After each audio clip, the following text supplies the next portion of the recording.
Ryan Crocker is Dean and Executive Professor at the George Bush School of Government and Public Service at Texas A&M University, where he holds the Edward and Howard Cruz Endowed Chair. He held the James Schlesinger Distinguished Visiting Professor Chair at the University of Virginia, and he was the first Kissinger Senior Fellow at Yale University.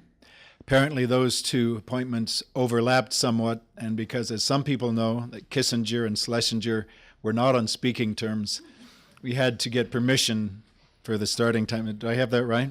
Great story, great story. Typical Washington, large-minded people. Ambassador Crocker retired from the Foreign Service in 2009 after a career of over 37 years. He tried to retire. He was recalled to active duty by President Obama to serve as U.S. Ambassador to Afghanistan, where he served in 2011 and 2012. That was his 6th assignment as a U.S. Ambassador. He served previous to that in Iraq, Pakistan, Syria, Kuwait, and Lebanon.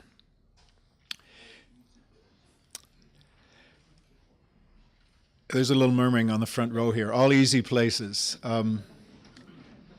In a very sobering note, it was pointed out earlier today, and I hope it's accurate, and I apologize if I'm repeating, but I'm pretty sure it's accurate, that more U.S. ambassadors have lost their lives in the line of duty since World War II than general officers in the military service.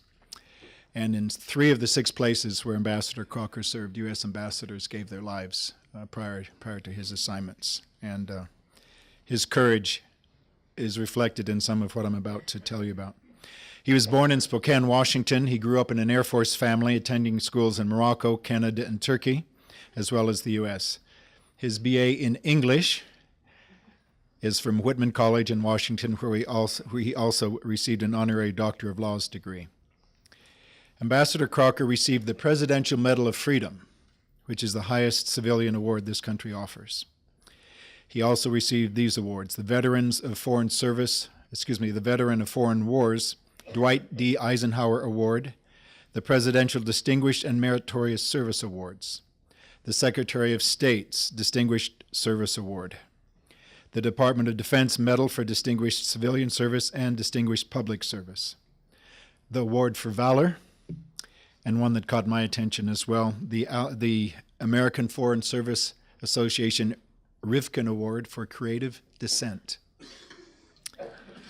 He received the National Clandestine Services Donovan Award and also the Director of Central Intelligence's Director's Award. In 2011, he was awarded the Marshall Award by the Association of the United States Army. In 2002, he had been sent after the operations in Afghanistan following 9/11 to reopen the U.S. Embassy in Afghanistan. And thereafter, he received the Robert C. Frazier Memorial Award for exceptional courage and leadership in Afghanistan. In September 2004, he was awarded by President Bush the personal rank of Career Ambassador, the highest award, the highest rank that a Foreign Service officer can achieve. In 2009, Secretary of State Hillary Clinton established the Ryan C. Crocker Award for Outstanding Achievement in Expeditionary Diplomacy.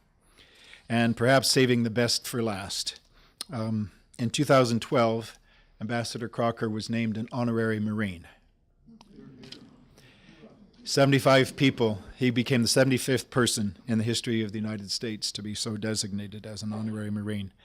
The Marines whom he's served with these 40-plus years in his career have learned to respect him. I commend to you one of the truly great servants of my generation, of our generation, and look forward to him helping us in a presidential election year do something that is quite difficult, to understand some of the complexity and the challenge, but the worthwhileness of engaging the challenge of leadership in the world, and particularly in the Middle East. Ladies and gentlemen, Ambassador Ryan Crocker.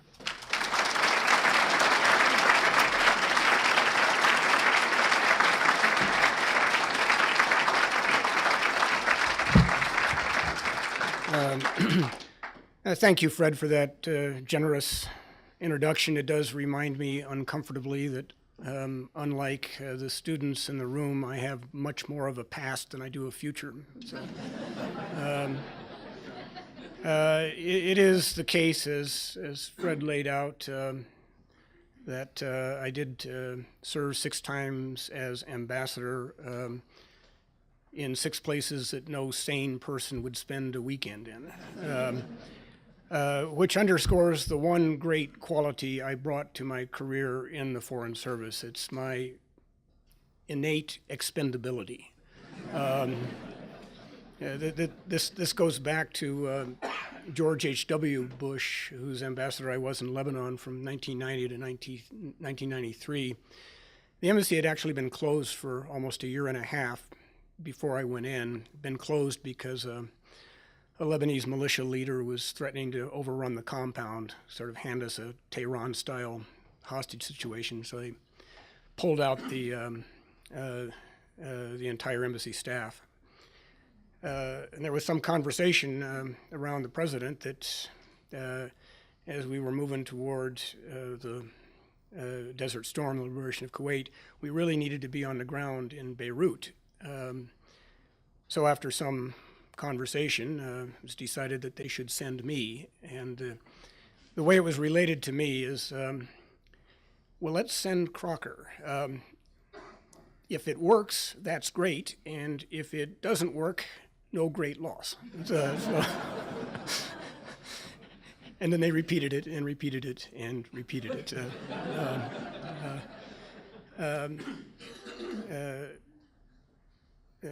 Thank you, Dr. Williams and the Wheatley Institution for inviting me here. It's a real privilege and an honor to be at Brigham Young University. I'm actually kind of relieved. I wasn't sure not only that I would ever be invited here, that I'd be allowed on campus because as Fred noted, I am the Dean of the Bush School of Government and Public Service, and in 2012 we stole a truly great professor from you, Valerie Hudson. So I'm just waiting, to get dry gulched on my my way to the car after the lecture. But in addition to poaching your faculty, and I met some really great ones today. You'll be hearing from me. There is a connection between Brigham Young and A&M, the Bush School in particular. A number of Brigham Young graduates have come to us. We have a master's only program, no undergrads, no PhDs. And it's all in our name. It's not a school of public affairs or public policy, it's public service. So young men and women come to us because they know who they are. Bless all of you who teach undergraduates. I'm so glad I don't have to help the 18 to 21-year-old set discover who they are. They know what they want to do. They want to serve our great nation at the local, the state, or the federal level, or in nonprofits and NGOs. And again, our guiding principle comes from the 41st President of the United States. It is the belief that public service is a noble calling. And this university, which is about so many things, perhaps most profoundly is about service. So a pitch to the students in the audience, do think of the Bush School if you think you might be heading into a career in public service.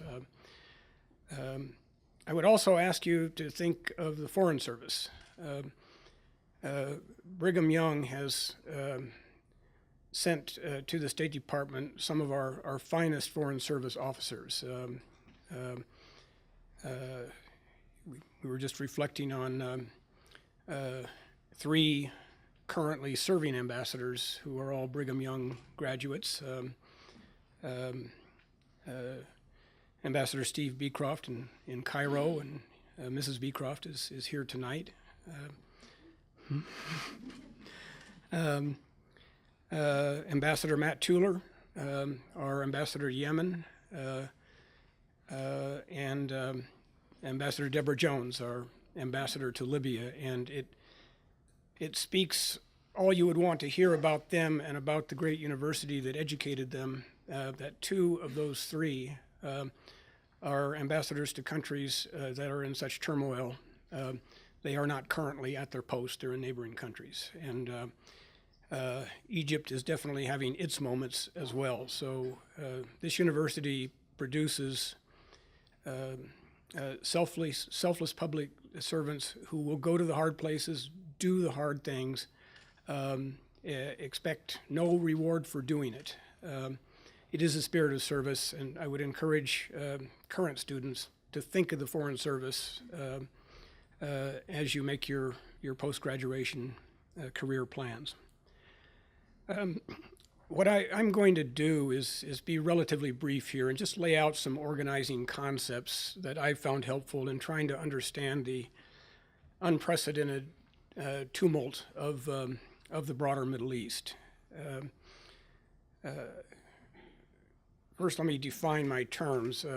When I say broader Middle East, it's that swath of land from Morocco on the Atlantic coast of North Africa, all the way through North Africa, into the countries of the Levant. That's Israel, Jordan, the Palestinian territories, Syria and Lebanon, the Arabian Peninsula, anchored by Saudi Arabia, Iraq, and then the non-Arab countries to the east, Iran, Afghanistan, and Pakistan. Different languages, different cultures, different religions, but they all share a roughly similar worldview that is formed in no small part by the fact that every one of those countries, with the exception of the interior of Yemen and Saudi Arabia, every one of those countries has been occupied by one or more Western powers since Napoleon Bonaparte went into Egypt in 1798. And I'll come back to this. We don't think of the Middle East as occupied countries. We don't see ourselves as occupiers. That's not how Middle Easterners view it. They very much see us in that light. And it affects what we're dealing with today.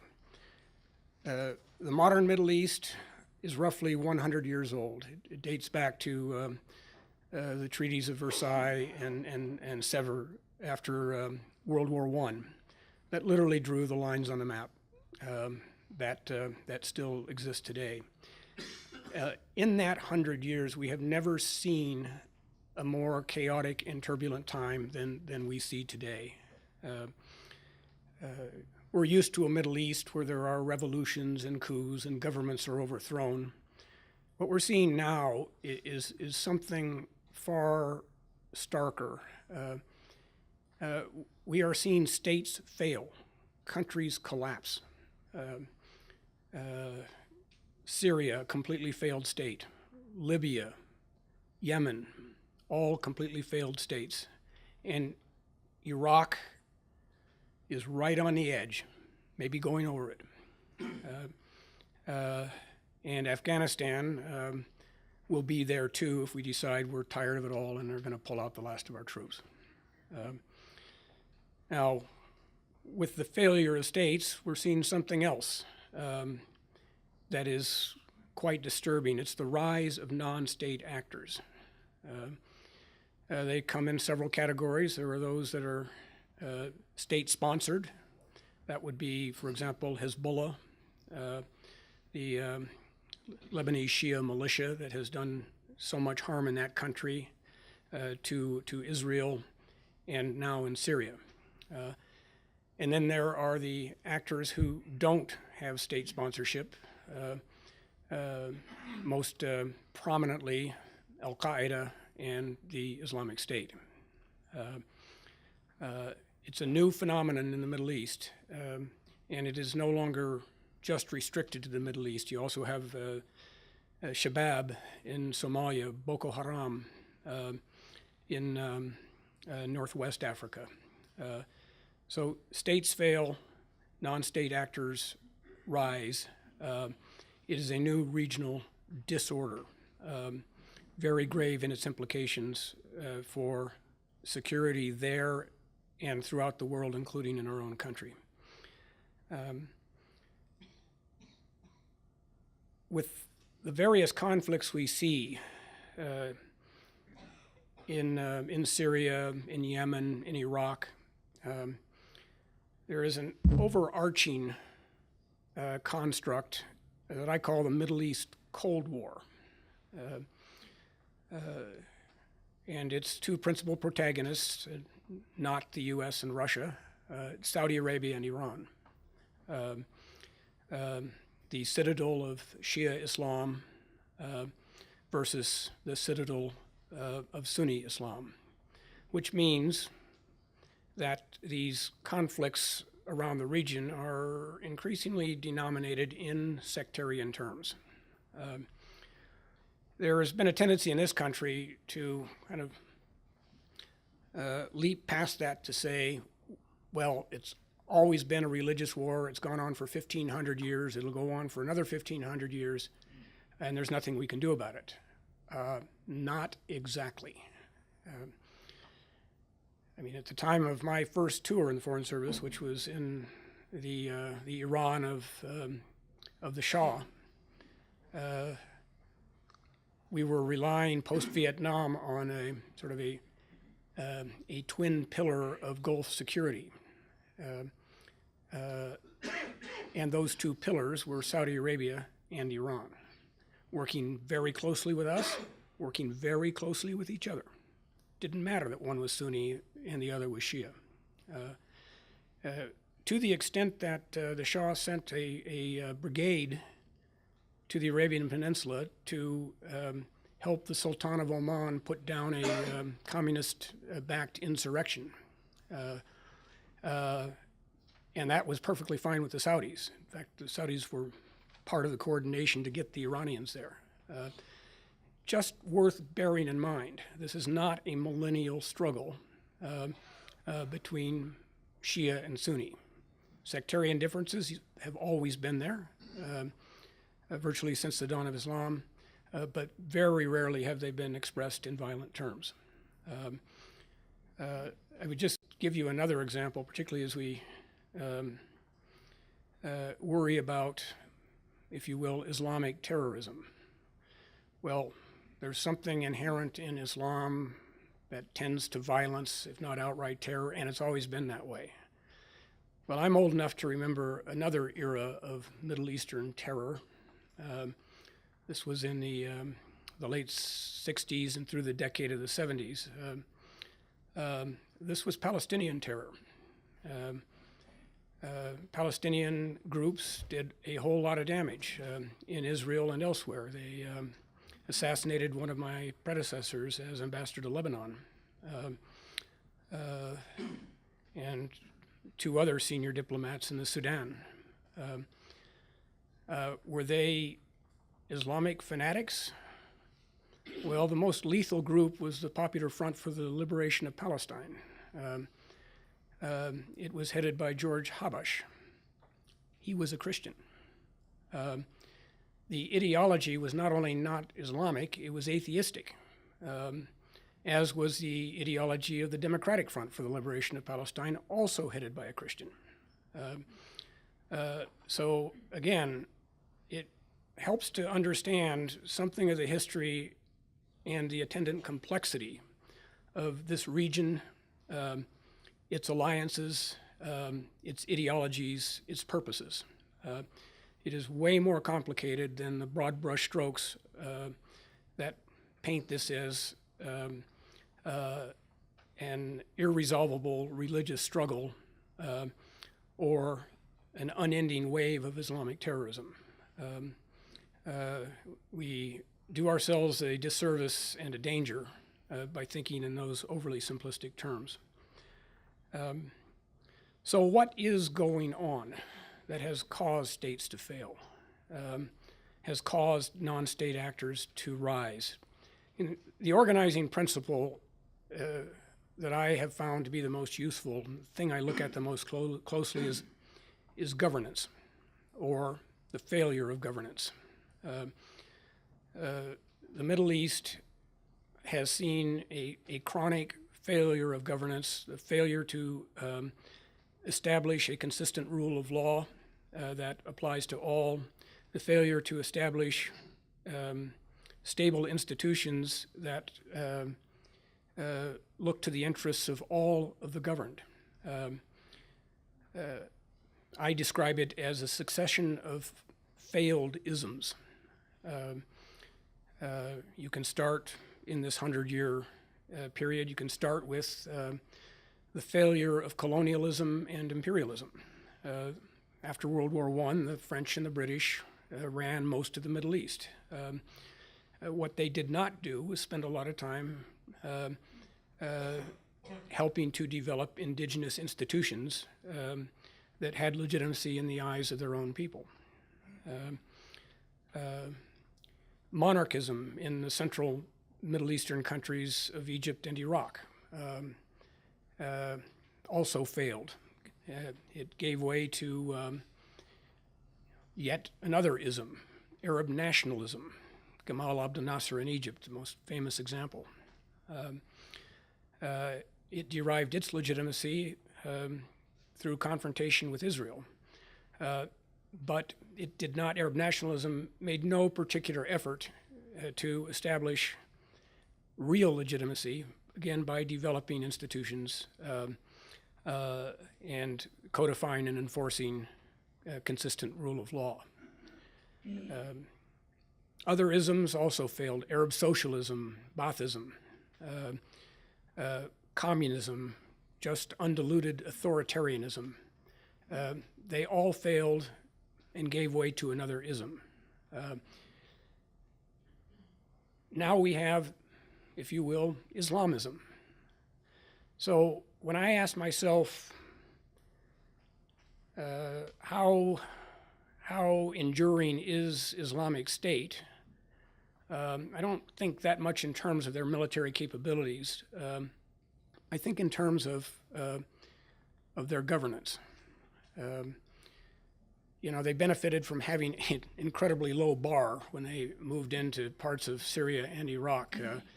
The good governance as practiced by Bashar al-Assad or the Iraqi regime, not the kind of thing you want to hold up as a great example of state building. And indeed, Islamic State, they knew this. They may be evil, but they're not stupid. So they made an effort to establish very brutal but consistent and predictable justice. That if you did X, Y was going to happen to you 10 times out of 10. Not Z or not nothing, Y. For people with memories of totally arbitrary and capricious justice, if you can even call it that, that was a step forward. But what we've seen lately as the Islamic State is hurting for revenues is the establishment of really extortionate taxes. All taxes are extortionate. April 15th is coming, folks. But, we pay our taxes and we actually get services. People under Islamic State pay taxes and they get nothing. So I would predict to you that the Islamic State will fall apart at some point, not because of the use of American military force, but because they will fail as all their predecessors have failed to provide good governance. Don't feel good about that. There is no such thing as a vacuum, not in nature and certainly not in the Middle East. Something else we can't even imagine will rise in its place. And it is not going to be the Syrian and Iraqi Boy Scouts. It's going to be something pretty awful. And that takes me to us, the U.S. The U.S. has had about a 70-year history in the Middle East. It goes back basically to the end of World War II. Before then, we weren't there. A little bit of oil stuff in Saudi Arabia, We did some great works with education, American University of Beirut, American University of Cairo, medical missionaries throughout the region, but politically we weren't there. That was a European thing. 1945 changed that. The British and the French were bled white. They could not play their traditional role, and you had an ascendant Soviet Union. And basically, Churchill said to us, "You better step up, or the Soviets are going to step in." So we came to the Middle East basically as a Cold War theater, and have been prominently engaged ever since.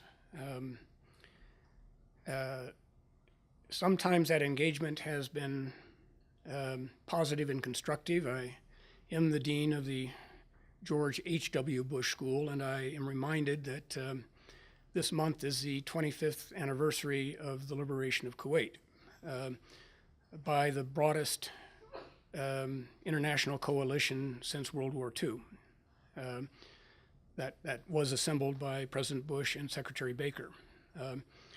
That not only brought in our traditional European allies, we actually persuaded Egypt and even Syria to send each an armored division to Saudi Arabia as part of that effort. It was a magnificent achievement. Some of our other achievements have not been so magnificent. I was in Beirut when we kind of thought it would be a good idea if the Israelis invaded Lebanon and got rid of the Palestine Liberation Organization in 1982.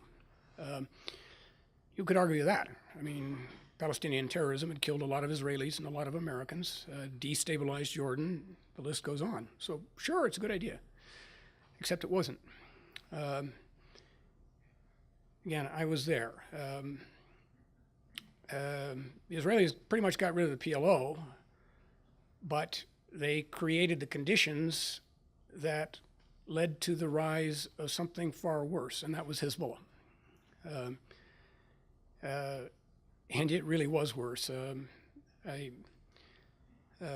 met last night in Phoenix an old friend, he's now a Scottsdale police officer. He was a Marine sergeant in Beirut with me in the early 80s. We went through the bombing of the embassy in April of '83 together, obviously both surviving it. A lot of others didn't. It was the worst single attack ever on a U.S. diplomatic facility. And it was done by Hezbollah with Syrian and Iranian support. 6 months later, it got even worse. October 1983, the bombing of the Marine barracks, 244 dead. So we traded the PLO, who could kill us in ones or twos, and got in exchange a mass murder machine that could kill us by the hundreds. So why do I tell you this?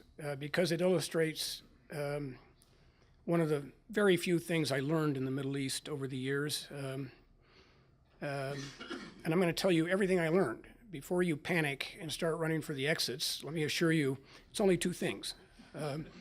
The first one is be careful what you get into. That interventions, particularly military interventions in the volatile Middle East, can have extraordinary unintended consequences, not of the third and fourth order, but the 30th and 40th order that you cannot begin to predict, let alone plan for. And Beirut taught me that lesson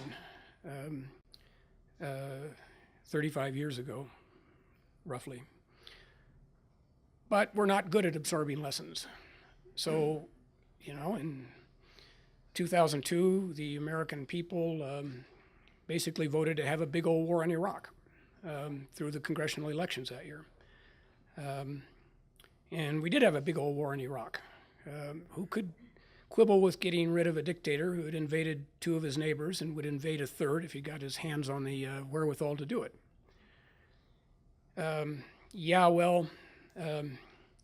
Again, be careful what you get into. The 30th and 40th order consequences, unimaginable. The the rise of sectarian strife as larger identities melted away, the loss of almost 4,500 American servicemen and women, of billions and billions of dollars. We got it stabilized on my watch, 2007, 2008, 2009. The violence subsided. Political agreements were reached among Sunni, Shia, and Kurds. There was a real national unity government. Iraq actually looked like it had a chance. But then we got tired of it. We decided we didn't want to be there anymore. The president was elected to end wars, not perpetuate them. Time to bring the troops home. But here's what happens. You don't end a war by withdrawing your forces. You simply leave the battle space to your adversaries. So from an Iraq in which we saw reasonable stability and the prospect for more, in which our presence was considered a positive element and helped them make the compromises they couldn't come to on their own, we pulled out in 2011. And how is Iraq occupied today? By Iranians, by extremist Shia militias whose leaders have murdered American service members, and by Islamic State. It exceeds my worst nightmares from the time I left in 2009. So that's the second thing I learned. Be careful getting in. Be just as careful about what you propose to get out of. That disengagement can have consequences as great or greater than your original intervention. And I would suggest to you in Iraq, we kind of blew it on both. We weren't careful getting into it, even though we had the lesson of Lebanon. And we weren't careful getting out of it. That sets the stage for today, and I'll just conclude with this. If this is the most chaotic and turbulent the Middle East has ever been,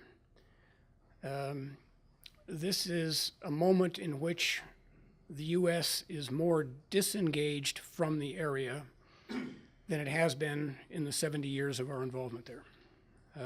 I was out in Lebanon just before Christmas. The universal perception is the United States, at best, has just checked out. We're not involved anymore. At worst, that we're actually in collusion with the Iranians, with Hezbollah, with Assad, and with the Russians. And events like today, in which Secretary Kerry is meeting Russian Foreign Minister Lavrov in Munich, how appropriate. Remember Neville Chamberlain in Munich? It's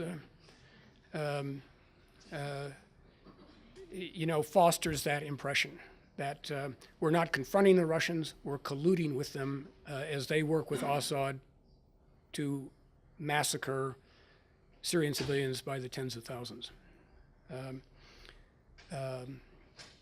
So the pendulum swung one way to an intervention in 2003 that led to a chain of unintended consequences, and then it swung the other way. We're done here, we're out, it's not our problem. Except it is. The Islamic State is most definitely our problem. A flood of refugees greater than at any time since World War II, although we may shut our doors to it, it's our problem because it's a global problem. So in an election year, as Fred so helpfully reminds us that we are in, my plea for whoever is going to be our next president is pretty simple. Engage. Be involved in the Middle East. And I don't mean sending in the 82nd Airborne again. I mean sending in, not putting boots on the ground, but as I said earlier today, put wingtips and pumps on the ground on the feet of Foreign Service officers who know the languages, know the region, know the history, know the culture. Have the Secretary of State camp out in the Middle East. Shore up our alliances, which have deteriorated badly. have a president who will work the phones with regional leaders, something, again, that George Herbert Walker Bush did so brilliantly. This president does not do that, and he doesn't like his Secretary of State to actually take on major diplomatic initiatives in the region.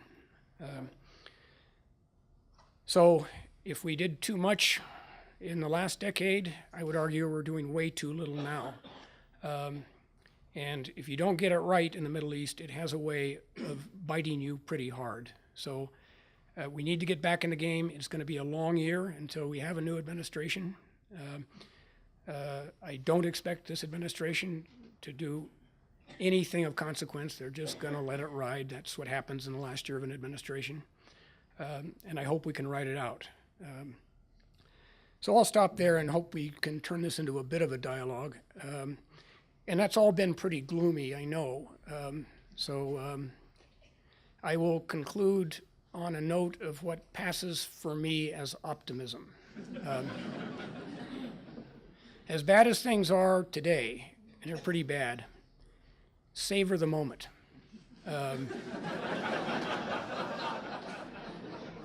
Enjoy it, because 3 months from now, you're going to look back on today with longing and nostalgia for the good old days, because 3 months from now, it's going to be way worse. Thank you very much.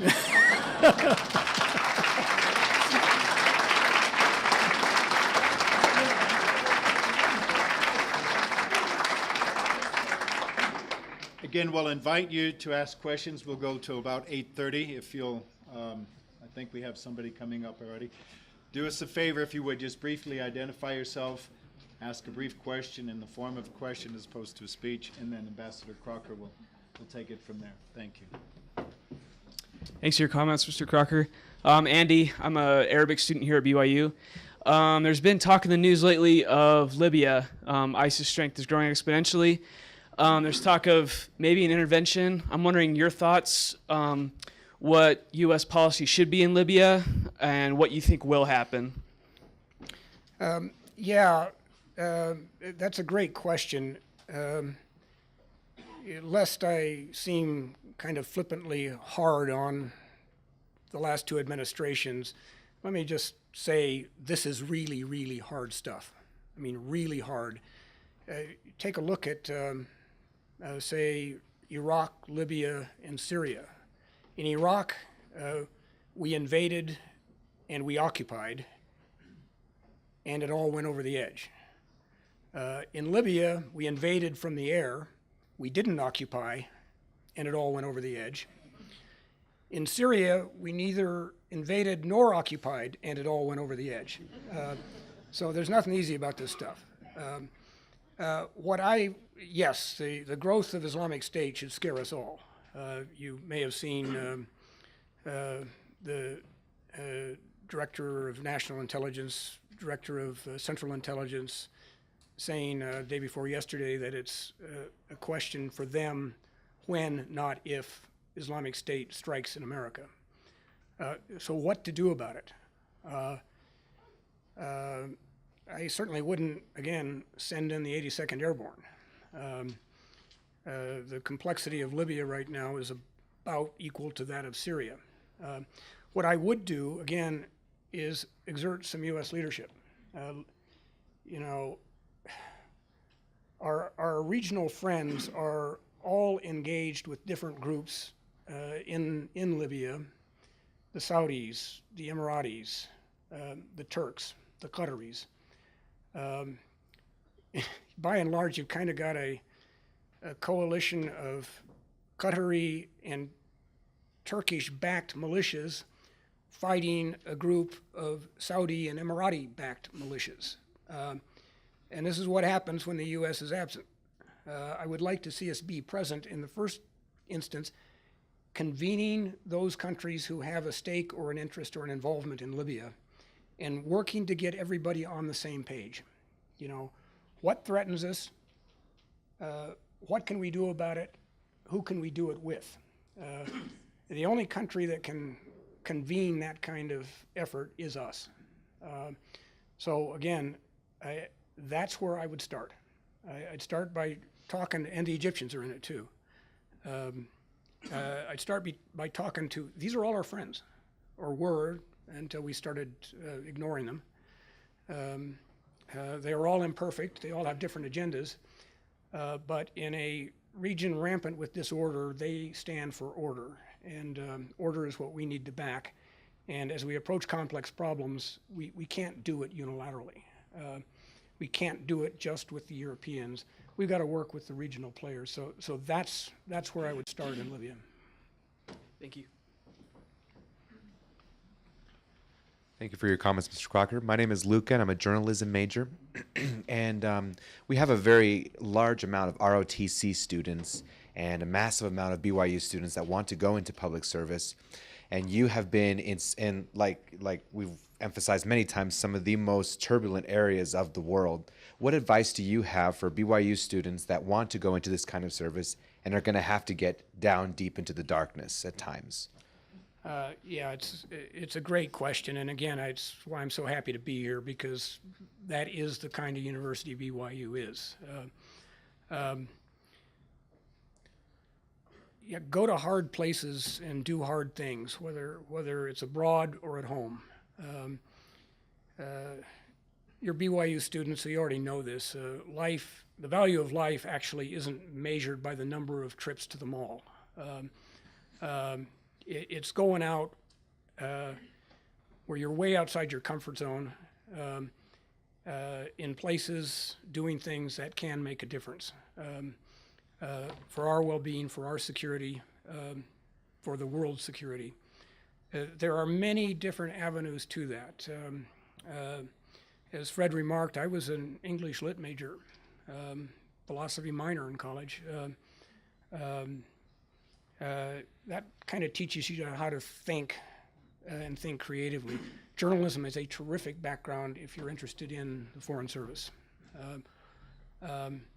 So this is a time to start thinking about, how and where you want to serve, because that is a hallmark of BYU. And again, I hope you and your colleagues will take a look at the Foreign Service. It's a really, really hard service. It's a very small one, but it is intensely rewarding. When you hear about something bad happening somewhere in the world, there is going to be an American embassy at ground zero trying to figure out how to manage whatever has just broken loose. So think about that. Think of all the ways you can serve. I had a chance to meet with the ROTC heads today, and Brigham Young has a tremendous military tradition, which is pretty widely known. What isn't widely known is that you have produced a lot of Foreign Service officers who, as I mentioned, in the case of my 3 ambassadorial colleagues, have done and are doing great things for their country in very tough places. So thank you. Thank you. My name is Colton. I'm a psychology major here at BYU. My question is similar, but what can we, those who aren't going in the public service, what can we do as individuals to help with the situation going on?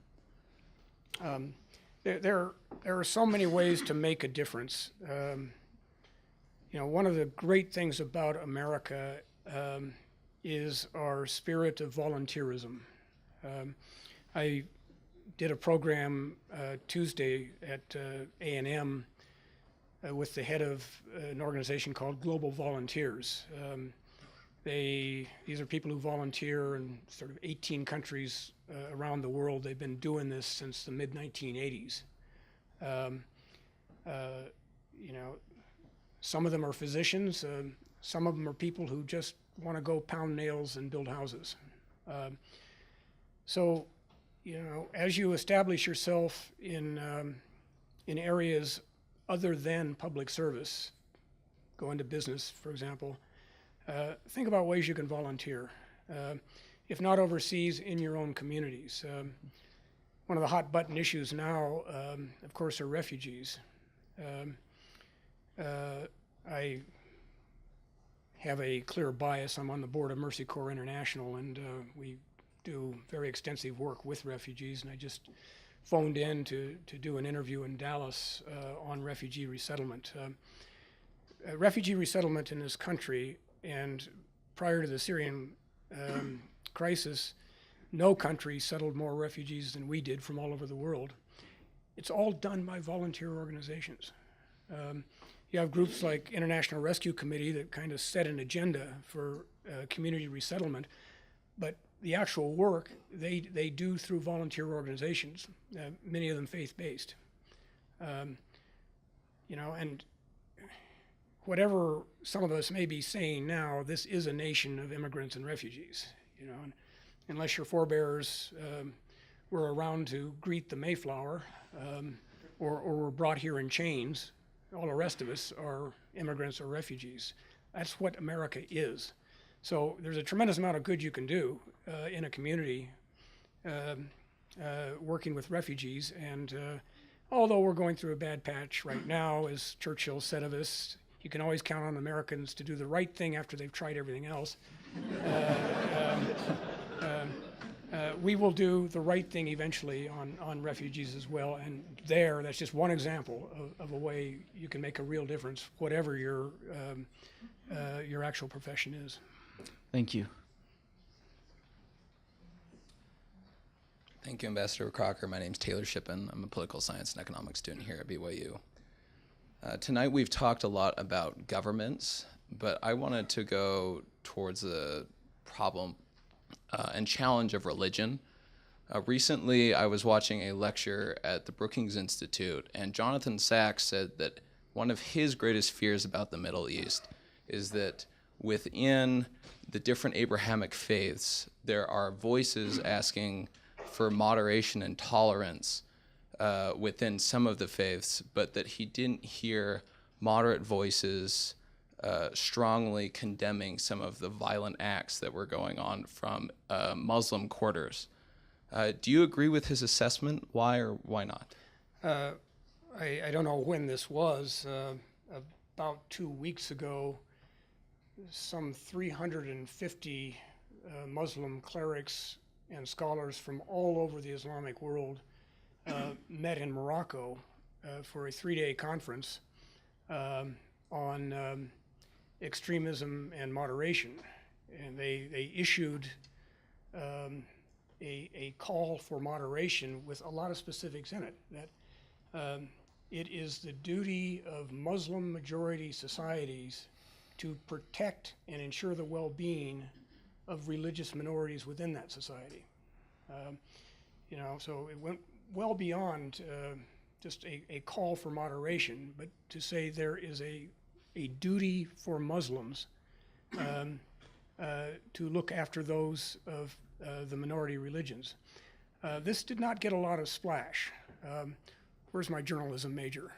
Yeah, get out there and cover that story. It's, but it was a very significant conference. You know, what impact will it have? That remains to be seen, but it is a reminder that there are a lot of voices out there calling for a very different approach than that brought to us by Islamic State or Al-Qaeda, and frankly risking their lives to do it. So maybe this was before, the lecture you heard may have been before the conference, I don't know, but we're seeing it. Well, it's happening. We may not always see it. Thank you. My question for you deals with ideological extremism, but not in the Middle East, in America, because we increasingly kind of see really, really polarized politics, and it can make it difficult to be well-informed about issues like the Middle East and issues that can be controversial and very divisive. And so my question for you is, how do we understand what's going on politically and in foreign affairs especially, when everyone is so divided and it's so difficult to get news and things like that without such flagrant bias? Yeah, there are two really good questions in that. in terms of the polarization, kind of watching the primaries, it's scary. But I remember another time when America was highly polarized, and that was at the end of the Reagan administration. And the immediate cause was Reagan's Central American policies. This was the time of Iran-Contra, if you remember, and the accusations we were supporting death squads in El Salvador. The split on Capitol Hill between Democrats and Republicans over our Central American policy was almost as sharp as the splits today between the two parties. When Bush 41 was elected, named Baker as Secretary of State, Baker's first mission wasn't to the Middle East or to NATO, it was to Capitol Hill. First week he was in office, and his message was, this is not Reagan 3, this is Bush 1, and we're going to do things differently. One of the things he did was to appoint Bernie Aronson, a lifelong Democrat, as Assistant Secretary of State for American Republic Affairs, i.e. Central America and South America. Clear signal, the policy was going to be different. And by about May of that first year, boy, it was different. And we actually got the Sandinistas out of office by getting them to accept the outcome of an election.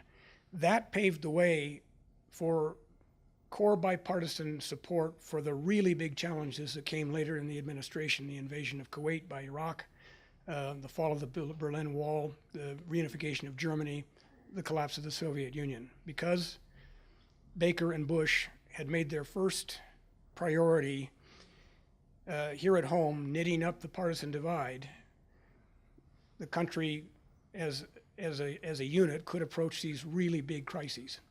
So the next president, whoever he or she is,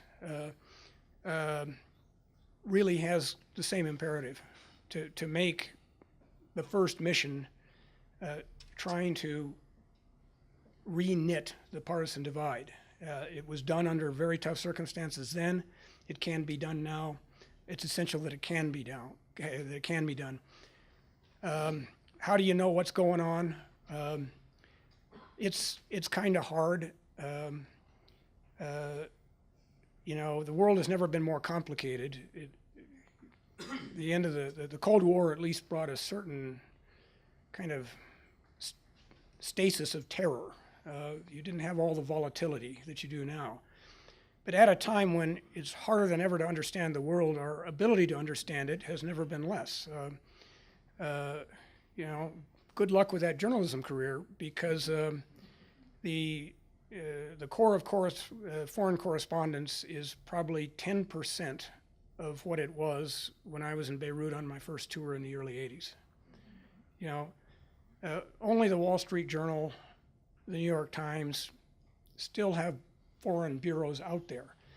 Everything you get on CNN, that's parachute journalism, if that. Somebody reading a wire story about a place they've never heard of and then giving you some comment they just made up. And that's as true on Fox as it is on MSNBC. It's just a different comment. So how do you get at it?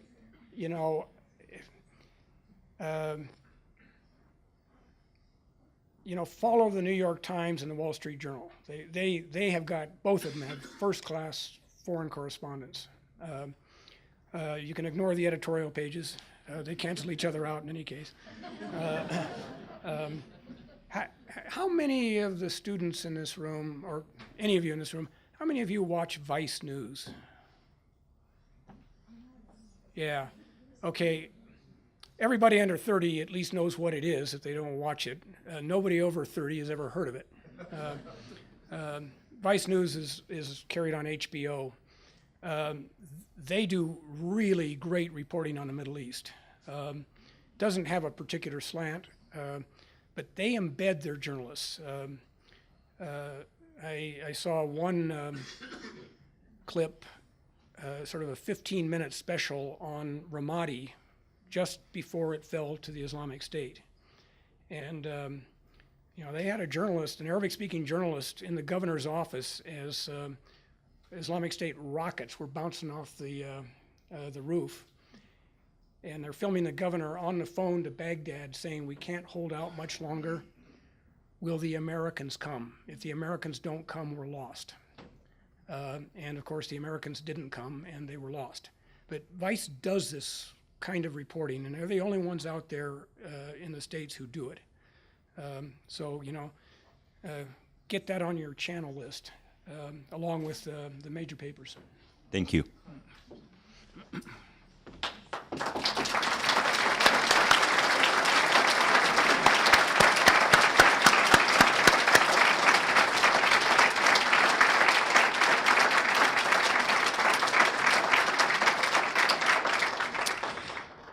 I'm reminded of an experience I think that might be relevant here. When I served in the U.S. Embassy in Saudi Arabia, when you spoke of Secretary Baker of making that effort to get up to Capitol Hill that way, when I was in Riyadh, the Secretary of Defense serving Democratic President Clinton was a Republican senator from Maine by the name of William Cohen. And Senator Secretary Cohen, twice a year, every year that I was there, in the spring and in the fall, came to the Gulf as Secretary of Defense, paid his visits all the way up and down the Gulf.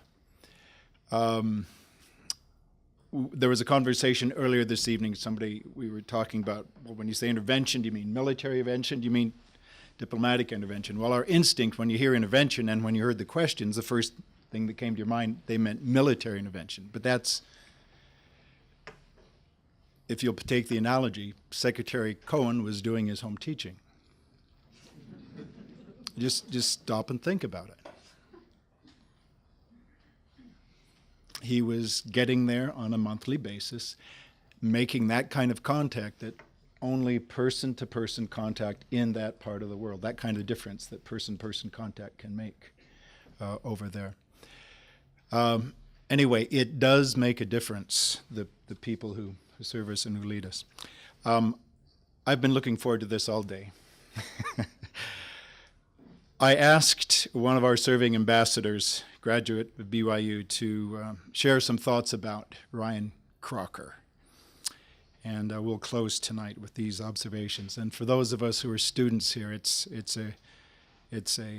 not really embarrassing, but it is a kind of personal and very real compliment to Ambassador Crocker. But the challenge to you is to think of yourself as being this kind of person. I come from a generation of Foreign Service officers that looked to Ryan Crocker as the model of analytical temperament. Now just think of what you've heard tonight and how you heard it. Passion for the art and craft of diplomacy. Stamina, courage, and toughness. In his office, you would expect to see Metallica posters on the wall, not Ferrero Rocher chocolates on the table. Those of us who sought the opportunity to work for him loved the fact that he confounded the dull stereotypes that some have of diplomats. If you wanted challenge in the sense that you were making the world a better place for the United States, you wanted to work for Ryan Crocker. As a young desk officer on the Egypt desk in the Department of State when Ryan was serving as the chief of Embassy Cairo's political section, I had my first opportunity to work close to him. Across my own career, I worked for him again in Kuwait, in the department in the tough months leading up to the decision to overthrow Saddam Hussein, and in Embassy Baghdad during the period 2007 to 2008 as he steered U.S. policy, and listen to this is a beautiful metaphor, as he steered U.S. policy in a manner that made me think of the early Polynesian navigators that could see things in the subtle movements of wave and wind that no one else could see. It was humbling and thrilling.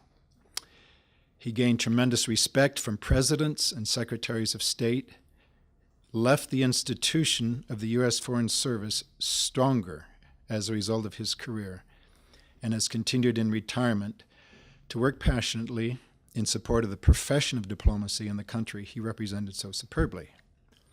Matthew H. Tueller, U.S. Ambassador to Yemen.